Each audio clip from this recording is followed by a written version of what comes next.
ಈಗ ಕೇಂದ್ರ ಸರ್ಕಾರದ ಬಜೆಟಲ್ಲಿ ಕರ್ನಾಟಕಕ್ಕೆ ಅಷ್ಟಕ್ಕೂ ಸಿಕ್ಕಿದ್ದೇನು ಅನ್ನೋದನ್ನು ನೋಡೋದಾದರೆ ಸಿಲಿಕಾನ್ ಸಿಟಿ ಬೆಂಗಳೂರಿಗೆ ಹೊಸ ಹೈಸ್ಪೀಡ್ ರೈಲು ಬರುತ್ತೆ. Bengaluru to Hyderabad high speed rail corridor ಆಗುತ್ತೆ.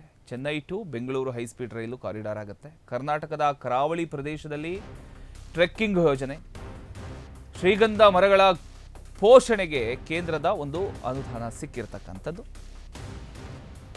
ಈಗ ಒಂದಿಷ್ಟು ಜನ ಕರ್ನಾಟಕದ ಜನತೆ ಕೇಳ್ತಾ ಇರುವಂಥದ್ದು ಒಂದು, ಕರ್ನಾಟಕಕ್ಕೆ ಏನು ಸಿಕ್ತು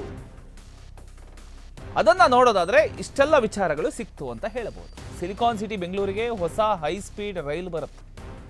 Bengaluru to Hyderabad high speed rail corridor, Chennai to Bengaluru high speed corridor, ಕರ್ನಾಟಕದ ಕರಾವಳಿ ಪ್ರದೇಶದಲ್ಲಿ ಟ್ರೆಕ್ಕಿಂಗ್ ಯೋಜನೆ, ಶ್ರೀಗಂಧ ಮರಗಳ ಪೋಷಣೆಗೆ ಕೇಂದ್ರದ ಒಂದು ಅನುದಾನ ಸಿಕ್ಕಿದೆ, ತೆಂಗು ಬೆಳೆ ಕ್ಷೇತ್ರಕ್ಕೆ ಕೇಂದ್ರ ಸರ್ಕಾರದ ಒಂದು ಬಂಪರ್ ಗಿಫ್ಟ್ ಸಿಕ್ಕಿದೆ ಅಂತಲೇ ಹೇಳ್ಬೋದು. ಈಗ ನಮ್ಮ ರಾಜ್ಯ ಸರ್ಕಾರದಿಂದ ಒಂದು ಬೇಡಿಕೆ ಇತ್ತು, ಇಷ್ಟೆಲ್ಲ ಮಾಡಿಕೊಡಿ ನಮಗೆ ಬೇಕು ಅಂತ. ಇದನ್ನು ಬಜೆಟಲ್ಲಿ ಅನೌನ್ಸ್ ಮಾಡಿ ಅದು ಸಿಗೋ ಥರ ಮಾಡಿ ಅಂತ ಹೇಳಿದರು.